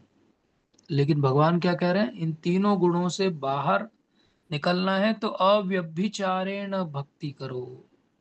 माम च यो अव्यभिचारेण भक्ति योगेन सेवते सगुणान समतीत्येतान। मतलब वह व्यक्ति प्रकृति के इन गुणों से गुणान समतीत्यान मतलब लांग जाता है, पार कर जाता है। और कहाँ बैठ जाता है वो जाके, ब्रह्म भूयाय कल्पते, ब्रह्म तक के पद को चला जाता है। तो भक्ति में इतनी शक्ति है, जहाँ रजोगुण तमोगुण में पराकाष्ठा में जाने के बाद भी व्यक्ति ऋषियों के लोक तक पहुंचता है, वहीं भक्ति के बारे में जस्ट अविचलित व्यवहार करने से भक्ति के प्रति और भगवान के प्रति वो ब्रह्मा जी की श्रेणी में चला जाता है। इतना सरल है। तो भक्ति योग मतलब क्या है, प्रभुपाद समझाते हैं। भक्ति योग बहुत सरल है। भक्ति योग का मतलब है भगवान है और भक्त है, और भगवान और भक्त के बीच का आदान प्रदान। ये वही सुंदर पिक्चर है जो फिर से आ गया है कि कैसे हम जब सबसे प्रथम बार भगवान से वापस मिलेंगे तो भगवान कैसे हमें गले लगा लेंगे और बोलेंगे कि मैं तो तुम्हारी राह ही देख रहा था, तुमने बहुत लेट कर दिया। अब भगवान अपनी जो है वो स्थिति बताते हैं कि मैं ही उस निराकार ब्रह्म का आश्रय हूँ जो शाश्वत है, चरम सुख का स्वाभाविक पद है। तो भगवान ही उस ब्रह्म को धारण करते हैं। तो इस तरीके से क्या होगा, ये तीन जो हमने समझा था पिछले सत्र में भी कि विष्णु और ब्रह्मा जी और शिव जी, ये तीन जो हैं तीन गुणों के अधिष्ठाता देव हैं, और तीनों गुणों में अपना अपना जो कार्य है उनका, सृष्टि का रचना करना, सृष्टि का पालन करना और सृष्टि का संहार करना। ये तीनों गुणों के अधीन नहीं है, ये तीनों गुणों के बाहर हैं, लेकिन ये तीनों गुणों के अधिष्ठाता देव हैं। तो सत्व गुण से हमने क्या समझा आज, सत्व गुण से हमने समझा कि ज्ञान देगा, हमें पाप से मुक्ति कराएगा, लेकिन सुख से बांध देगा। रजोगुण क्या करेगा, बहुत सारी इच्छाओं को जन्म देगा, बहुत सारे हम कर्म करेंगे उन इच्छाओं को पूर्ति करने के लिए, और काम वासना को जन्म देगा। तमोगुण क्या करेगा, पागलपन, प्रमाद, निंद्रा, और कभी कभी बहुत सारे अलग अलग पदार्थों का, मादक पदार्थों का सेवन। इसलिए हम इस संसार में इन तीन गुणों के कारण अलग अलग कवर चेंज करते रहते हैं, कपड़े चेंज करते रहते हैं, लेकिन एक्चुअली हमारी ये रियल आइडेंटिटी नहीं है। और ये तीन गुणों के प्रभाव से क्या होता है, आगे के जन्म भी हमारे इन तीन गुणों के प्रभाव से ही होते हैं। तो अब हम थोड़ा सा समझने का प्रयास करते हैं, हमारे जीवन में भगवान ने ये जो समझाया इस पूरे सेक्शन में, उससे क्या हम सीख सकते हैं। तो ये तीन गुण हमारे जीवन में ऐसे ही चल रहे हैं, कभी कोई ऊपर है, कभी कोई, नेट जो है वो प्रोडक्ट हम दिखते हैं, कभी हम तमोगुणी दिखते हैं, कभी सत्वगुणी दिखते हैं, कभी रजोगुणी दिखते हैं। तो हम अलग अलग तरह से दिख रहे हैं, और हमको क्या करना है, इन तीन गुणों का उपयोग करके दो चीजें सीखना है। एक, अपने बारे में जानना है, अच्छा तो आज मैंने उस व्यक्ति के साथ ऐसा व्यवहार किया जो सही नहीं था, तो मैं किस गुण के ज्यादा अधीन आ गया इसलिए मैंने ऐसा किया।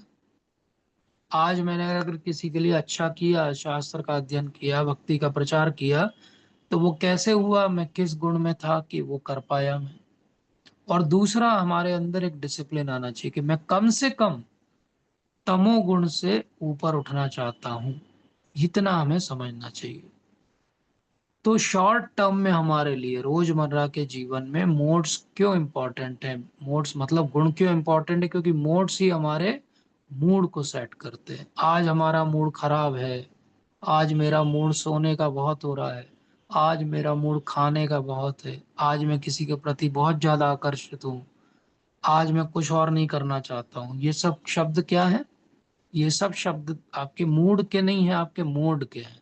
एक्चुअली आप किस मोड में हो तुरंत चेक करना चाहिए। आज मेरा भक्ति करने का मूड नहीं है, एक मिनट, आप तमोगुण में तो नहीं है। लॉन्ग टर्म में ये क्यों इंपॉर्टेंट है सारे गुण, क्योंकि ये मोड ही हैं जो फाइनली डिसाइड करेंगे कि हमारी डेस्टिनी क्या होगी। भगवान ने भी कहा है, जो जिस गुण में प्रमुखता से रहेगा मृत्यु के समय, उसके आधार पे उसको डेस्टिनी मिलेगी। तो जैसे हम देखते हैं कि लोग सिगरेट पी लेते हैं, तो सिगरेट पीने से क्या केवल उनकी डेस्टिनी है कि उनको कैंसर हो जाता है? नहीं, उनके बाजू में जो बैठा हुआ है पैसिव स्मोकर, वो भी बेचारा मर जाता है। कोई आदमी चमगादड़ का खून पीता है और पूरा संसार जो है वो कोविड में फंस जाता है। तो इसलिए बहुत जरूरी है कि हमको ये समझना पड़ेगा कि ये मोड के कारण केवल हम नहीं, पूरा संसार भी परेशान होता है। तो कौन सा गुण किसको बांधता है, ये डिपेंड करता है कि उनका डिजायर क्या है, और उसके आधार पे फिर वो कर्म करते हैं। और फिर वो आत्मा बेचारी बंधी बंधी उस कर्मों के कारण पीछे घूमती रहती है। तो एक बच्चा पैदा होता है तो क्या वो किस गुण के अधीन है जिस दिन वो पैदा हुआ है? जैसे ही वो पैदा होता है उसको एक नाम दिया गया, उसको एक आइडेंटिटी दी गई कि आप फलाना फलाना मिस्टर और मिसेस, मिस और जो है मास्टर हैं। तो जैसे ही वो आइडेंटिटी मिलती है उसको एक पूरा पैकेज में पूरा परिवार समाज मिलता है, राष्ट्र मिलता है, संसार मिलता है। और फिर वो इनसे आइडेंटिफाई करने लगता है, इसके बाहर वाले लोगों को दुश्मन मानने लगता है। इस तरीके से क्या होता है, धीरे धीरे वो अपने गुणों का विस्तार कर रहा है। अब हम जानते हैं कि 1.5 लाख से ज्यादा लोग रोज संसार में मर जाते हैं। आप सोचिए 1.5 लाख में से कितने लोग ऐसे मरते होंगे जो तीनों गुणों के परे जाके मरते हैं? तो बहुत ही कम होंगे, ना के बराबर होंगे। इसलिए कोई पूछे कि कौन सा गुण अच्छा है, तो ज्यादातर हमारे मन में आता है, प्रभु जी सत्व गुण बहुत अच्छा है। लेकिन सत्व गुण क्या है? सोने की जंजीर है। रजोगुण क्या है? चांदी की जंजीर है। और लोहे की जंजीर है तमोगुण। तो अब पूछा जाए फिर से रिफ्रेश करके कि आप किस जंजीर से बंधना पसंद करेंगे, तो आपको एकदम से स्ट्राइक करेगा, अरे हम तो किसी भी जंजीर से क्यों बंधे, चाहे सोने की जंजीर अगर बांध रही है हमें तो हमें नहीं चाहिए। तो एक्चुअली फिर भी सत्व गुण ज्यादा अच्छा है, क्योंकि ज्ञान वहां पे है। ज्ञान से हम ये समझ जाएंगे कि हम कैसे गुणों के पार जाएं। तो क्या वो डिटरमाइन करते हैं? क्या सब कुछ तीनों गुण ही निर्धारित करते हैं, कुछ और निर्धारित करने का तरीका नहीं है? तो हम एक उदाहरण से समझते हैं। एक व्यक्ति है, एक रास्ते से जा रहा है और उसको ये 3 चीजें दिखती हैं। जो सत्वगुणी होगा वो मंदिर चला जाएगा, जो रजोगुणी होगा वो बोलेगा मैं जिम जाके थोड़ी बॉडी बना लूं, जो तमोगुणी होगा वो गिरते पड़ते यहीं जाएगा नीचे वाले में, फिर एक पैग खरीदेगा, फिर पिएगा, फिर गिरते पड़ते नाली में दिखाई देगा। तो क्या मोड ने क्या डिटरमाइन किया? मोड ने चॉइसेस को डिटरमाइन किया। मोड ने क्या किया? आपकी जो ओवरऑल डिसीजन मेकिंग थी उसको डिटरमाइन किया। तो क्या कोई भी एक्टिविटी खराब है? नहीं, एक्टिविटी खराब नहीं है, ये ध्यान से समझना चाहिए। रजोगुण की हम बुराई कर रहे हैं, हम ये नहीं करेंगे कर्म नहीं करना चाहिए, इसको गलत नहीं लेना चाहिए। एक्टिविटी सब सही है, लेकिन कब तक वो एक्टिविटी करना है और कब रुकना है ये डिसाइड करना बहुत जरूरी है। जैसे एक उदाहरण से समझते हैं कि एक्टिविटी क्या सब कुछ है। तो आप देखो एक ऑफिस के अंदर एक आदमी ऐसे टेबल के ऊपर पैर रखे हुए आराम से आंखें बंद करके बैठा है, और एक आदमी दिन भर काम करते भागा दौड़ी करते हुए दिख रहा है, एक छोटू।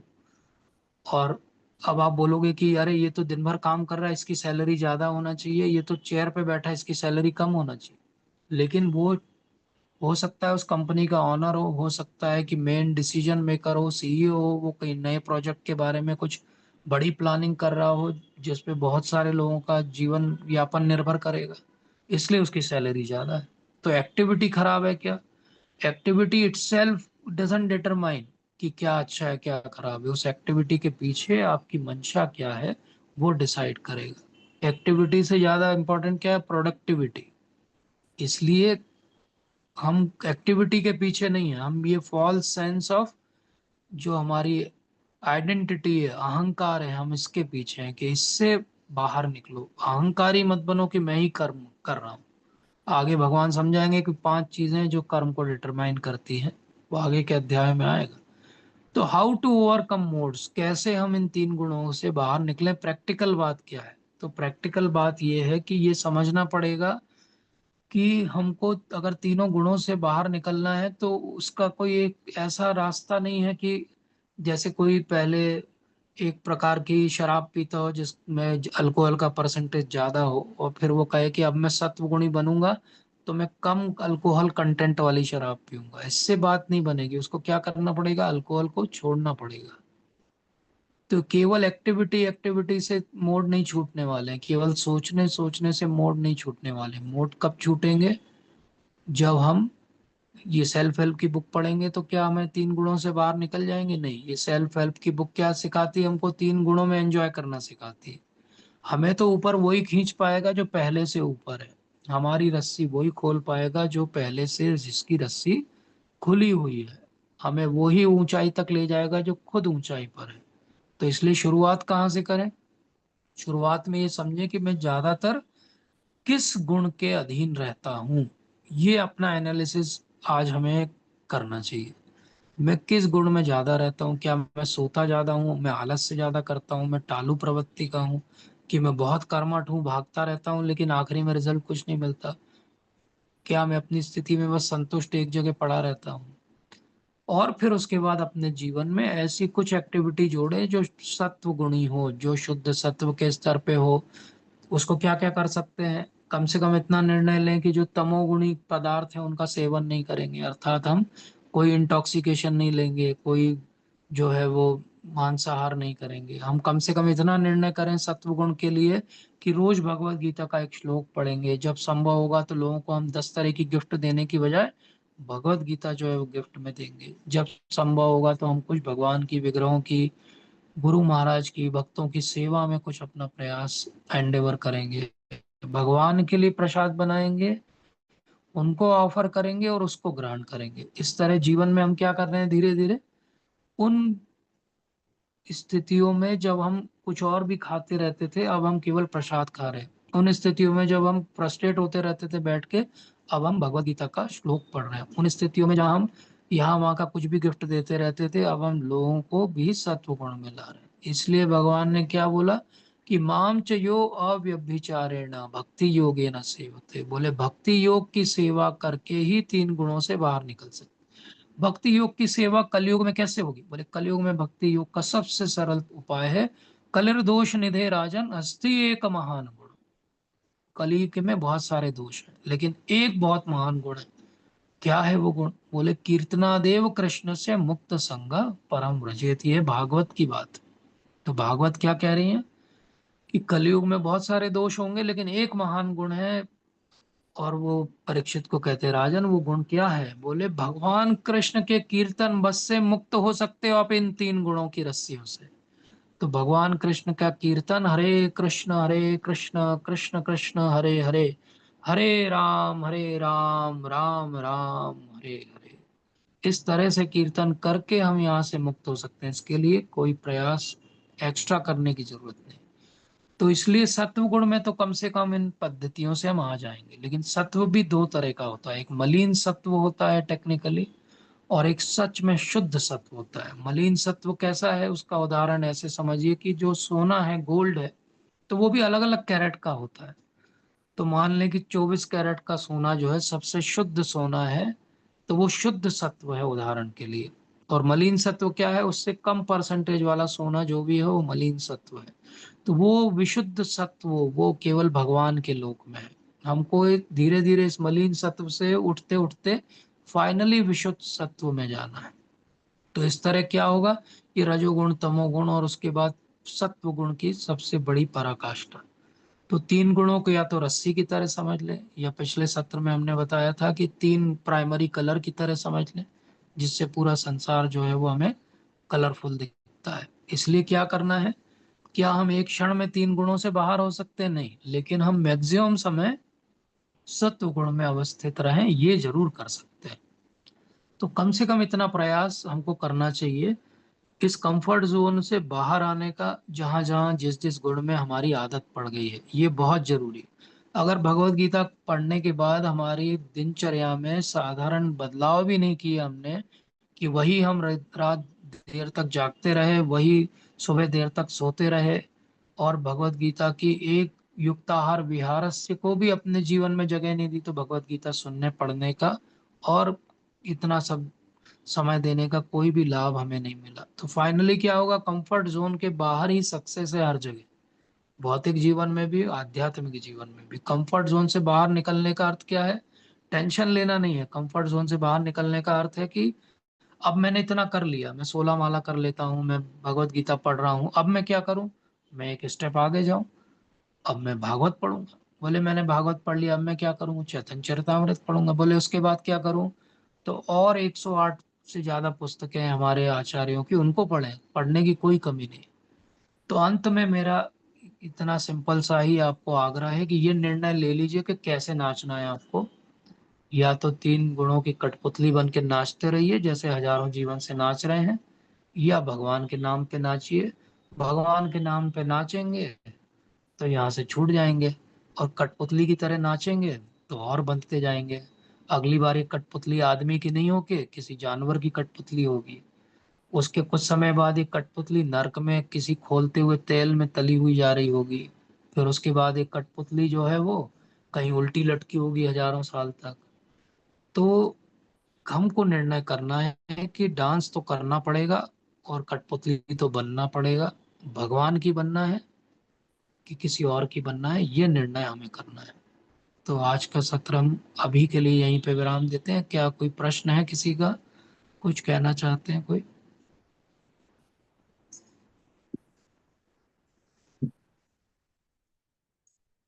अगर कोई प्रश्न नहीं है तो हम देखते हैं कि किस तरीके से हाँ तो भगवान भी बन जाते हैं। जी हरे माता जी, कृष्ण। हरे कृष्ण। हरे कृष्ण जी माता जी। ये जो कभी कभी पूरे 24 आवर्स में कुछ तो समय ऐसा आता है, नॉट डेली, पर वंस इन अ वीक और 15 डेज की, उस समय ऐसा लगता है कि कुछ भी नहीं करना चाहिए। मतलब जो हम पढ़ रहे हैं, भगवत गीता है या भागवत, हमें जो भी पढ़ रहे हैं वो तक पढ़ने की इच्छा नहीं होती है। वो hmm. That span is very short, पर वो फिर भी क्यों होता है ऐसा? यस माता जी, वो होता है बहुत बार संग के कारण। हमारे संग जो आसपास रहता है उसका प्रभाव हमारे अवचेतन मन पे, हमारी सोच पे जरूर पड़ता है।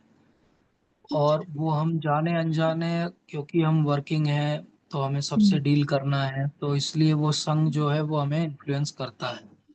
और फिर हमें लगने लगता है, कभी कभी अनकॉन्शियस माइंड में लगता है, हम बाहर से ऐसा चाहते भी नहीं है, लेकिन उनका इन्फ्लुएंस भी कभी कभी भारी रहता है। तो उससे छूटने का कभी कभी जेन्युइनली भी हो आज का सकता दिन जो है, गया बहुत बेकार था। शरीर जो है वो साथ ना दे रहा हो, शाम को कोई 6 बजे बीमार लाइट हो, जलाई तो एक सुप्रीम की कहीं अलमारी में वीक भेजी हो। 4 बजे। हरे नहीं नहीं, कृष्णा जरा आपका प्रभु जी। एक एक हाँ जी। जी। तो कई हाँ। बार क्या होता है कि हमारा जो संग है, अगर वो किसी कारण से उतना नहीं हो तो उसका इन्फ्लुएंस हमारे ऊपर पड़ता है, उससे भी आलस से जो है वो जागृत होता है। कभी कभी नहीं, जेन्युइनली हो आलस सकता नहीं है कि प्रभु जी, बहुत आलस भी वर्क नहीं, क्या वर्क होता के है, कारण जो है वेट वो लॉस मुझे भी लगता थक है गए थोड़ा। हों आप। जी सॉरी। जी। मतलब ये रहता है तो कि डेली पढ़ते हैं और किसी भी समय, जिस भी समय पर, कभी कभी ये होता है कि मतलब कुछ भी, या बहुत कम समय के लिए होता है, पर ये होता है कि नहीं, आज कुछ ही नहीं पढ़ना है। पर और उसको फिर क्या, प्रैक्टिस में है तो वो थोड़ी देर में वापस आ जाता है मन कि नहीं नहीं, जी। अपन टाइम वेस्ट कर रहे हैं। पर वो उतना भी समय में क्यों ऐसा लगता है? मतलब ये है आपका हाँ कहना वो कि संग, या संग तो, हाँ चलिए ठीक है, हाँ मिलते तो हैं इधर उधर लोगों हाँ से। वो भी एक रीजन होती है, संग भी एक रीजन होती है, बहुत मेजर रीजन होती है। हाँ जी। एसोसिएशन जो है हमारे थॉट को बहुत ज्यादा मोल्ड करती है, अनकॉन्शियसली भी करती है। और दूसरा, मतलब मैं पर्टिकुलरली किसी के लिए नहीं कह रहा हूँ, लेकिन जनरली अगर किसी के साथ बहुत रेगुलरली ऐसा हो रहा हो, नॉट फॉर यू, आप तो बहुत सीनियर हैं और बहुत अच्छी भक्तिन है, लेकिन नहीं, कोई और डिवोटी अगर तो नहीं जनरली है पूछे प्रभु जी, प्रश्न इतनी को। तो हाँ कोशिश करती हूँ बस। बहुत ज्यादा तो नहीं है डिवोशन, पर टाइम दे, मतलब करती रहती हूँ, प्रयास करती रहती हूँ, बहुत ज्यादा तो नहीं हूँ। पर हाँ, वेस्ट टाइम कहीं भी इधर उधर नहीं करती हूँ। पर मतलब जब वो उतना पीरियड आता है तब ऐसा टेंशन होता है कि ये क्यों हो रहा है, मतलब ये आज इच्छा क्यों नहीं है कि कुछ भी नहीं करना है। पर फिर से ये मतलब रिग्रेट भी बहुत अच्छी बात है, क्योंकि संसार में मेजोरिटी को तो ये अच्छा ही नहीं जागृत हो रही है कि पढ़ना चाहिए। नहीं नहीं आपको तो कभी कुछ क्षण के लिए ऐसा हो रहा है तो आई होता डोंट है थिंक भगवान की कोई लीला होगी आपके साथ। नहीं नहीं, उच्च कोटि का डिवोशन नहीं है, भक्त नहीं हो। पर हाँ फिर भी ये जो आप 3 गुणों का आज अपना वर्णन हुआ ना, इसीलिए मैंने कहा ये कौन सा उस समय तमोगुण। मतलब कभी कभी ऐसा होता है कि कोई अपन किसी को कुछ डिस्कस कर रहे हैं रिगार्डिंग ऑल दीज थिंग्स, और वो शास्त्र पे ही क्वेश्चन मार्क, और फिर वही पूछने लगता है ऐसा क्यों है, ये तो सब ढोंग है, ये तो सब ढकोसला है। मतलब फिर वो आप जो बोल रहे हैं बैक ऑफ माइंड में वो संग, मतलब संग वो तो कहीं डिस्टर्ब करता होगा कि इसने ऐसा क्यों पूछा। करता है जी, उसको बिल्कुल करता समझने है। की कोशिश कई बार करते हैं। कई सालों के बाद भी ऐसा हम्म होता है। तो एक क्रिश्चियन प्रीस्ट थे, हम्म और क्रिश्चियन प्रीस्ट बहुत फेमस प्रीस्ट थे, हर कोई उनको बहुत रिस्पेक्ट करता था, एंड बिकेम वेरी एल्डरली। उसके हम्म बाद उनके मन में एक दिन सुबह सुबह चर्च में ही रहते थे वो, और हम्म बिल्कुल सेलिब्रेट मंक थे, और उनके मन में एक दिन प्रश्न उठा कि सच में भगवान होते भी हैं क्या, इतने सालों के बाद। और वो प्रश्न उठा तो उनका दिमाग बिल्कुल घूम गया, मैं इतने साल से क्या कर रहा हूँ, कहीं हाँ, नहीं होते होंगे भगवान तो क्या होगा। उन्होंने अपनी एक सॉर्ट ऑफ मेमोयर लिखी, बायोग्राफी लिखी, उसमें उन्होंने ऑनेस्टली इसको मेंशन किया। एक बहुत बड़े जो है निम्बार्क संप्रदाय के बहुत सीनियर प्रीस्ट हैं, अ, वृंदावन हम्म की बात है ये, और वो 89 ईयर के थे। और कब बने थे वो, जब वो 13-14 साल के थे तो उन्होंने निम्बार्क संप्रदाय ज्वाइन कर लिया। 89 ईयर की उम्र में उनको एकदम से एक दिन डाउट आया, जबकि उनकी साधना कितनी पक्की थी, वृंदावन में रहते थे, बेसमेंट हम्म में नीचे रहते थे वो, ताकि कोई डिस्टर्ब ना करे। और जब हम्म उनको ये प्रश्न आया तो वो उनके जो और प्रामाणिक सब थे उनके साथ, तो उन्होंने बहुत ऑनेस्टली शेयर किया कि ये डाउट मुझे कैसे आया। हम्म और फिर उन्होंने बहुत उसकी विवेचना की, and he also very truthfully said कि ये डाउट कैसे आया। तो वो हम्म दोनों का जो इन्फ्लुएंस निकला, जो हमने अभी डिस्कस किया कि एसोसिएशन, वो जबकि बेसमेंट में अलग से रह रहे हैं तो भी बोले मैं बाहर जाता हूँ कभी कभी, उस इन्फ्लुएंस से I got disturb. How what prasadam we are taking, that makes the difference. एक हम्म थे संत, अभी भी हैं वो वृंदावन में। उनकी कथा है कि उन्होंने अ, एक दिन नाम जब अच्छे से नहीं हो रहा था तो वो एक मंदिर में जाके उन्होंने भिक्षा ली थी, और वहां पे अन्न ग्रहण किया था। तो वो वहां पे गए कि बोले कल की भिक्षा का दान किसने दिया था, बोले वो एक हम्म सेठ जी उन्होंने दी। तो वो इतना हम्म बड़ा बात बाद में उन्हें पता चली कि वो it was ill gotten money, जिसमें से उन्होंने एक पार्ट दिया था। तो जो बहुत सेंसिटिव होते हैं वो छोटी हाँ, छोटी बात से भी डिस्टर्ब होते हैं। मुझे बिल्कुल भी होते हैं। कभी ये लगता है कि कुकिंग तो ब्रेकफास्ट तो हम बनाते हैं, कुकिंग मेड करती है, पर वो भी कभी कभी बहुत फ्रस्ट्रेटेड माइंड से आती है और हाँ एग्जॉस्ट यस। वो। पर इतना करने के बाद इतना अपने को इफेक्ट छोटी चीज ने नहीं करना चाहिए। मैं इसके ऊपर ज्यादा सोचती हूँ कि करते हैं फिर नहीं, इतनी छोटी सी चीज इसका तो हमने ये है कैसे कि जितना वाइट क्लॉथ होगा उस पे उतना ही एक छोटा सा स्पॉट ज्यादा दिखेगा। जितनी आपकी चेतना शुद्ध होती जाएगी उतना एक डिस्टरबेंस भी आपको ज्यादा दिखेगा और डिस्टर्ब करेगा। तो ये तो होगा, मतलब जितना आप सेंसिटिव होते जाएंगे उतना आपको छोटी चीजें भी आपको डिस्टर्ब करेंगी।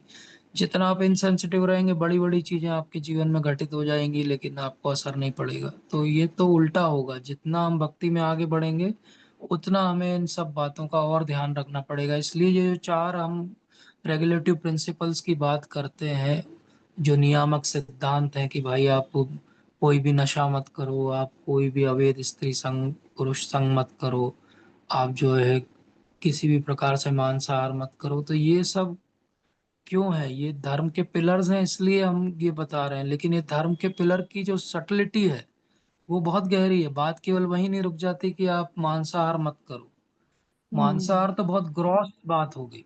आप किसी भी जीव को जो है वो कष्ट मत पहुंचाओ। तो उसमें हम्म कष्ट का अर्थ केवल जो है शरीर या मृत्यु के रूप में कष्ट नहीं है। शरीर या मृत्यु के बियॉन्ड भी हम बहुत सारी ऐसी एक्टिविटी करते हैं जाने अनजाने, जिससे किसी न किसी जीव को कष्ट हो सकता है। तो वो कहते हैं कि जीव दया वैष्णव सेवा। तो जीवों पे दया करना, वैष्णवों की सेवा करना, this is the way how you develop your sensitivity. तो इसीलिए जितना हम आगे बढ़ेंगे उतना सेंसिटिव होते जाएंगे, दिस इज राइट थिंग। उतना हम रियलाइज करेंगे कि कितना कलमश है। जब नाम जब कोई करना आरंभ करता है तो उसे दिखता है कि अरे इतना सारा मेरे अंदर भरा हुआ है सब। जी। तो मेरे जो शिक्षा गुरु हैं वो कहते हैं कि ऐसा क्यों लगता है। बोले एक कोई कमरा 100 साल से बंद हो तो धूल जमी रहती है नीचे, लेकिन जैसे ही आप झाड़ू लगाते हैं तो वो धूल उड़ती है। यस। एक और वो नाली आप हो, वो चौक हो तो कोई बदबू नहीं आती, लेकिन जैसे ही आप सफाई चालू करते हैं बदबू आती है। बोले ऐसे ही जिस दिन आप रियलाइज करते हो कि अंदर इतना कलमश है, वही तो शुरुआत हुई क्लीनिंग की, वही तो सेंसिटिविटी है। तो इसलिए डेफिनेटली सेंसिटिविटी तो एक अच्छा गुण है। सरलता और सेंसिटिविटी, ये दोनों भक्ति में आगे बढ़ने के लिए। तो जितने हम सेंसिटिव होंगे उतना हमें जो है छोटी छोटी चीजें डिस्टर्ब करेंगी, नेचुरल सी बात है। नहीं, पर होनी नहीं चाहिए ना। नहीं, हमारा जो भक्ति का मार्ग है वो ऐसा नहीं है कि हम जो है वो स्टॉइक है, मतलब हमें कोई फर्क नहीं पड़ता, वैसा नहीं है। भक्ति का मार्ग ऐसा है कि we are careful, we are thoughtful, and we take due diligence also. So finally we are careful, thoughtful, and finally we will make a right choice because we are guided by Lord Krishna. तो जी। ठीक है, ठीक है बात। Thank you sir, thank you प्रभु जी, thank you. Thank Hare you, Krishna thank you. प्रभु जी। हरे कृष्णा जी प्रभु जी, धन्यवाद, प्रणाम। जी प्रभु जी, मेरा प्रश्न था कि जैसे सतोगुण में हम अच्छे काम करते हैं और हम्म उस काम का अगर हमें अहंकार होता है कि या हमारे अंदर चेष्टा है कि हम बताएं समाज में जाके, तो क्या हम्म ये कर्म भी क्या हमको आगे जाके अहंकार पैदा होता है कि हमको मानता है ये कर्म? यस प्रभु जी, बिल्कुल सही बात है। सत्व गुण में हम जब अच्छे कर्म भी कर रहे हैं और एक्चुअली अगर हमारी इच्छा है, प्रवृत्ति है कि हमारी वाहवाही हो, नाम लिखा जाए, बोला जाए स्टेज से, या पेपर में नाम छप जी जाए, जी या जी। पुश्तें याद रखें हमें, तो एक्चुअली वो सत्व गुण का कर्म नहीं है। वो सत्व गुण है उसमें थोड़ा बहुत कि आप अच्छा काम कर रहे हो, लेकिन उसमें भावना रजोगुण की जुड़ी हुई है। क्योंकि रजोगुणी व्यक्ति जो है वो हमेशा अपनी वाहवाही और प्रसिद्धि चाहता है। तो ये बेसिकली कॉम्बिनेशन कर्म हो गया, जिसमें एक हिस्सा जो वर्क का आउटपुट है वो सत्वगुण है, लेकिन उसके अलावा जो बड़ा हिस्सा है वो क्या है, वो बड़ा हिस्सा बेसिकली रजोगुण का है, जहाँ हम देख रहे हैं कि हमारे काम को जो है वो एक्नॉलेजमेंट, रिकॉग्निशन मिल रहा है कि नहीं मिल रहा। और नेचुरली संसार में हर किसी को हमेशा रिकॉग्निशन नहीं मिलेगा। तो जब रिकॉग्निशन नहीं मिलेगा तो हम फ्रस्ट्रेट हो जाएंगे। तो हम वो चली गई आपकी। सत्व गुण में भी हम स्थापित नहीं रह पाएंगे। क्या हो जाएगा, हम सत्व गुण से भी नीचे गिर जाएंगे, क्योंकि फ्रस्ट्रेट हो जाएंगे। हम बोले अरे अगली बार ये दान धर्म करने की जरूरत नहीं, हमारा तो नाम ही नहीं लिया गया। अगली बार डोनेशन देने की जरूरत नहीं, हमारा नाम तो अखबार में छपा ही नहीं। ऐसा हो जाएगा। तो फाइनली आप वो सो कॉल्ड सत्वगुणी कर्म भी लंबे समय सस्टेन नहीं कर पाएंगे। सस्टेनेबिलिटी कहाँ से आएगी कर्म में, जब वो निष्काम होगा। निष्काम जी। कर्म ही सस्टेन्ड होगा, वही भक्ति प्रदान कर सकता है। ठीक है प्रभु जी। और प्रभु जी, एक प्रश्न और, जैसे मैं सुनता हूँ कि अ, मुझे सुनने में जैसे कोई बताता है कि मैं इस लेवल का भक्त हूँ या मैं इतनी माला करता हूँ कि मैं इतना देर तक चैंटिंग करता हूँ, क्या ये भी यस, ये क्या ये कर्म भी बांधता है? देखिए ये तो अब वो अच्छा कर्म है। चैंटिंग चैंटिंग करने के पीछे उनका भाव क्या है। चैंटिंग पीछे के पीछे उनका भाव अगर ये है कि लोग कहें कि वह कितना बड़ा साधु पुरुष है, तो वो भी जी बांध जी लेगा, जी जी। क्योंकि भाव महत्वपूर्ण है। और अगर भाव ये है कि भगवान का नाम ले रहा हूँ क्योंकि मुझे भगवान से बहुत प्रेम है, तो वो नहीं बांधेगा। वो तो शुद्ध सत्व के धरातल पे हो गया। जहां जहां हमारी रिकॉग्निशन की इच्छा होगी, लोग हमें बोले, जैसे कोई, आप एक बहुत सिंपल सा उदाहरण लेते हैं। मंदिर के जी अंदर कुछ भक्त जो है वो किचन में बैठ के जो है पूरी तल रहे हैं, ठीक है। और जी कोई भक्त जो है वो मंदिर के अंदर हॉल में बैठ के कीर्तन कर रहा है। अब बताइए ये दो में से कौन सा कर्म भगवान को ज्यादा प्रिय होगा? तो भगवान कर्म देखते ही नहीं है, भगवान तो भाव देखते हैं। वो कीर्तनिया जो बैठा हुआ है कीर्तन करते हुए, अगर उसकी इच्छा ये है कि लोग कहें कि वाह क्या सुंदर कंठ पाया आपने, आपके जैसा कीर्तन तो हमने आज तक नहीं सुना, तो भगवान उसकी तरफ नहीं देख रहे हैं, चाहे वो मंदिर के हॉल में बैठा है। और वो पूरी तलने वाला व्यक्ति, वो अगर चुपचाप अपना कर्म भक्ति का कर रहा है, उसे कोई रिकॉग्निशन की इच्छा नहीं है, भगवान उसको देख रहे हैं। तो ये भगवान का भाव है। भगवान भावग्राही जनार्दन है, वो कर्मग्राही जनार्दन नहीं है।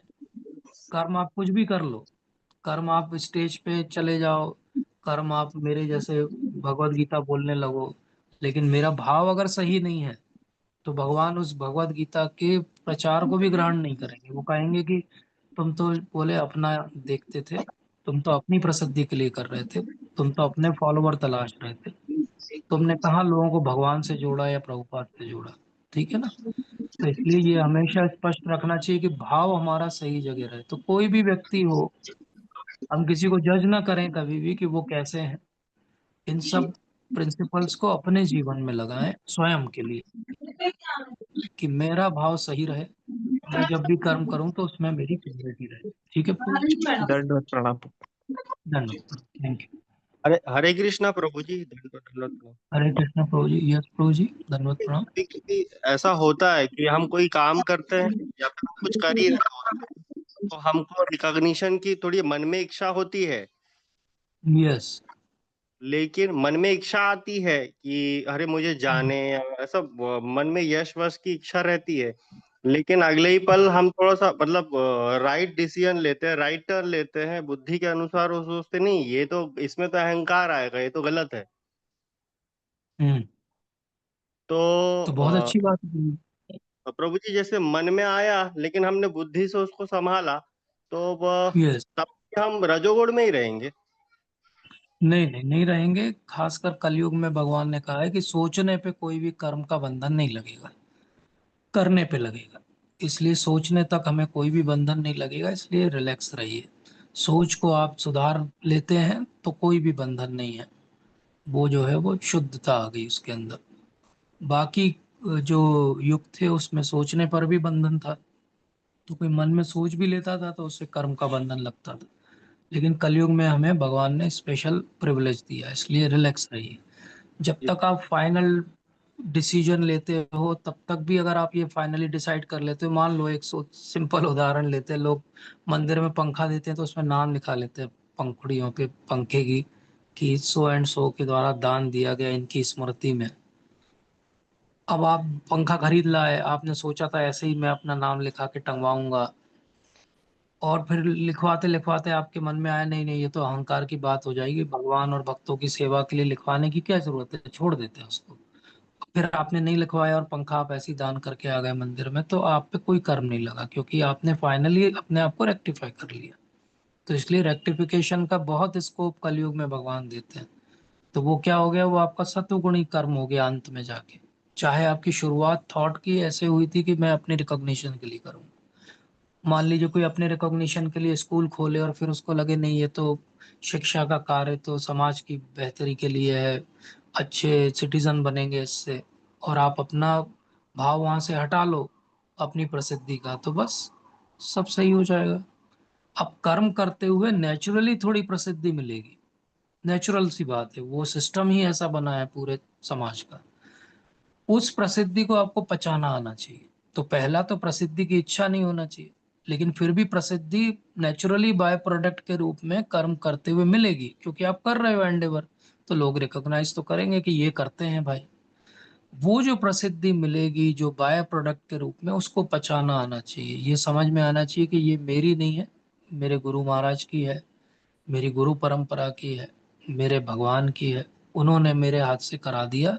जैसे बहुत सुंदर, अभी तो आज अब समय नहीं है, लेकिन हम अगले सत्र में जब 11 चैप्टर लेंगे तो भगवान बहुत अच्छी बात बोलते हैं, निमित्त मात्रेन भव सव्यसाची।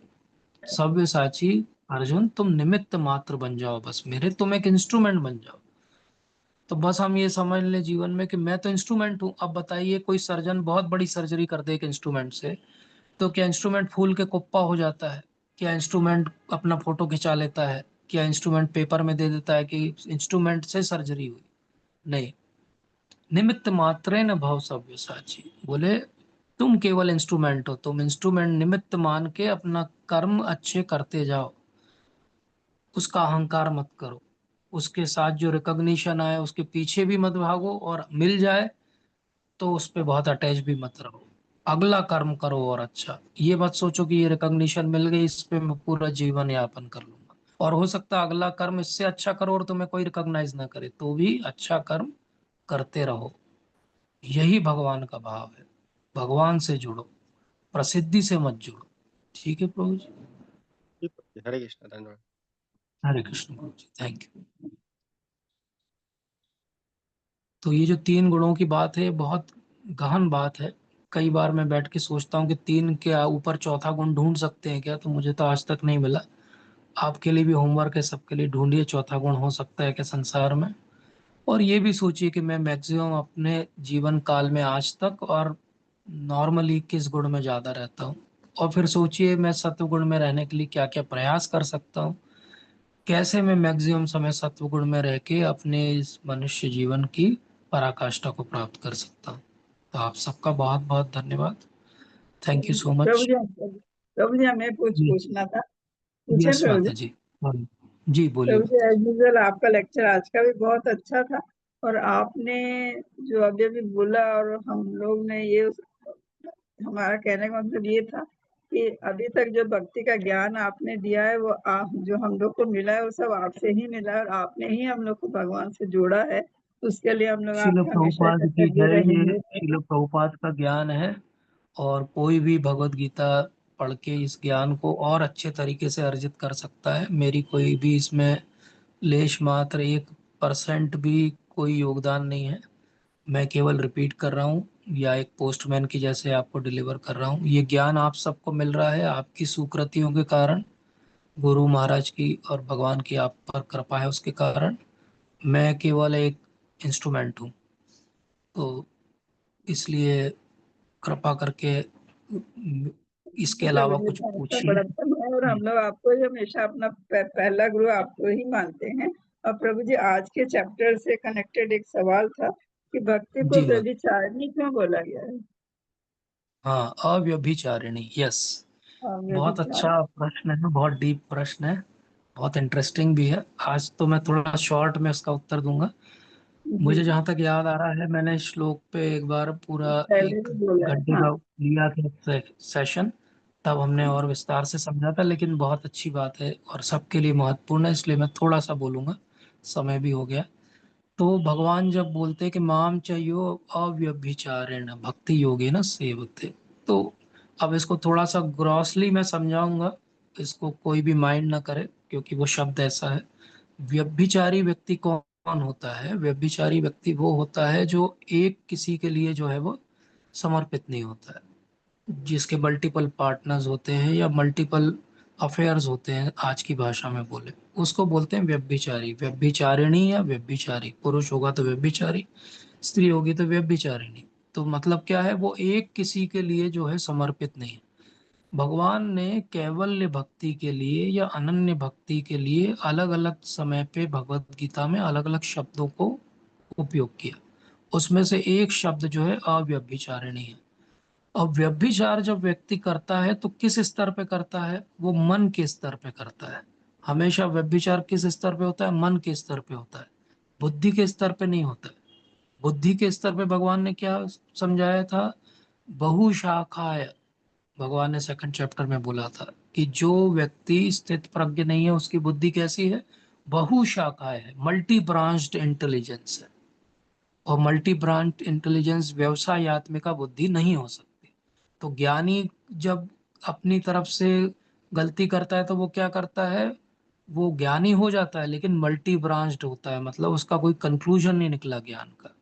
मन के स्तर पे जब व्यक्ति भगवान को अपना सर्वस्व न देकर कुछ हिस्सा संसार को देता है, कुछ हिस्सा अपने पास रख लेता है, कुछ हिस्सा भगवान को देता है, वो क्या कर रहा है? वो उस व्यभिचारी व्यक्ति जैसे कर रहा है कि उसका विवाह किसी के साथ हुआ और उसका जो अफेयर है वो किसी और के साथ में। तो इसलिए भगवान यहाँ पे क्या कह रहे हैं कि माम चयो अव्यभिचारेण, अव्यभिचारेण रूप से भक्ति करो, मतलब अनन्य रूप से भक्ति करो, मतलब कैवल्य भक्ति करो, मतलब किसी और की भक्ति मत करो। अब किस किस की भक्ति कर सकते हैं लोग? तो किसी महापुरुष की, सो कॉल्ड किसी पावरफुल पर्सन की कर सकते हैं, किसी देवता की कर सकते हैं, हम किसी प्रकृति की, किसी जीव की भक्ति कर सकते हैं, और हम भगवान की भक्ति कर सकते हैं। भगवान ने सिस्टमेटिकली भगवत गीता में अभी तक एक एक करके डिसमेंटल किया है कि भक्ति इनमें से किसी की भी नहीं होना चाहिए। देवताओं की भक्ति नहीं होना चाहिए, उसके लिए 7वां अध्याय 9वें अध्याय में बहुत विस्तार से भगवान ने बताया। किसी और व्यक्ति की भक्ति नहीं करना चाहिए, इसको अभी वो आगे चल के 16वें अध्याय में बहुत विस्तार से हमको समझाएंगे, और 18वें अध्याय में भी समझाएंगे कि भाव क्या होना चाहिए। तो इस तरीके से भगवान ने हमें सिस्टमेटिकली बताया है कि केवल मेरी भक्ति करो। जब इसी सत्र में हमने समझा कि भगवान ने जब कहा हम बीज प्रदा पिता, तो मैं तुम्हारा बीज प्रदान करने वाला पिता हूँ, मुझे छोड़ के किसी और की भक्ति क्यों करते हो? तो भगवान अगर हम बीज प्रदा पिता हो गए तो प्रकृति क्या हो गई? माता हो गई। उस माता और पिता के संसर्ग से किसका जन्म हुआ? जीव का जन्म हुआ। तो जीव को अपने पिता को रिस्पेक्ट करना चाहिए कि नहीं करना चाहिए? बिल्कुल करना चाहिए। तो उनको हम भूल के अगर किसी और का रिस्पेक्ट कर रहे हैं तो क्या भाव आ गया हमारा? व्यभिचारी भाव आ गया। अब दूसरी बात समझना चाहिए, मन जो है वो व्यभिचारी है। व्यभिचारी क्यों है मन? क्योंकि उसको एंजॉयमेंट चाहिए, ये दूसरी बात है। तो व्यभिचारी मतलब हमें जल्दी एंजॉयमेंट चाहिए तो हम देवताओं के पास चले जाते हैं, हमें जल्दी सेंस ग्रेटिफिकेशन चाहिए तो हम अपने वैलिड पार्टनर को छोड़ के किसी और के पीछे चले जाते हैं। ये भाव, सेंस एंजॉयमेंट, क्विक एंजॉयमेंट का भाव जो है, ये व्यभिचारी भाव है। और अब तीसरी बात, ये व्यभिचारी भाव के साथ क्या है? क्योंकि ये लॉफुल नहीं है, तो इसके साथ जो है बहुत सारे आपको एडजस्टमेंट्स करने पड़ते हैं, बहुत सारे गलत तरीके अपनाने पड़ते हैं, बहुत सारे जो है वो चीज़ों को छुपाना पड़ता है, क्योंकि ये लीगल नहीं है। तो इसका दूसरा बात क्या है कि आपके ऊपर बहुत सारे जो है वो जैसे आप किसी के लिए लॉयल हो, आप मैरिड हो, तो आपको उसकी रिस्पॉन्सिबिलिटी उठानी पड़ेगी, लेकिन यह रिस्पॉन्सिबिलिटी नहीं है। तो व्यभिचारी रूप से जब कोई भक्ति करता है तो उसको बस केवल अपना अपना सेंस ग्रेटिफिकेशन चाहिए, लेकिन उसकी रिस्पॉन्सिबिलिटी वो नहीं समझता। जब अव्यभिचारी भक्ति करता है कोई, तो ना केवल वो भक्ति करता है, वो सामने वाले को रिस्पेक्ट भी करता है। उससे केवल अपने अपने लिए नहीं चाहिए, वो ये भी समझता है कि मेरा उसके प्रति क्या कर्म है। तो कई लोग भगवान के पास ही जाते हैं लेकिन भगवान को नहीं मांगते, भगवान से मांगते हैं। जब हम भगवान के पास जाएं और भगवान से भगवान को बस मांगे, वो अव्यभिचारिणी भक्ति। ठीक है माता जी? ठीक है, बहुत अच्छा। ठीक। Hare Krishna, thank you thank you माता, so much. Thank you. Hare Krishna. तो आप सबका बहुत बहुत धन्यवाद। Thank you so much. वाञ्छाकल्पतरुभ्यश्च कृपा सिन्धुभ्येव च पतितानां पावनेभ्यो वैष्णवेभ्यो नमः। श्रील प्रभुपाद की जय। जय हरे कृष्ण प्रभु।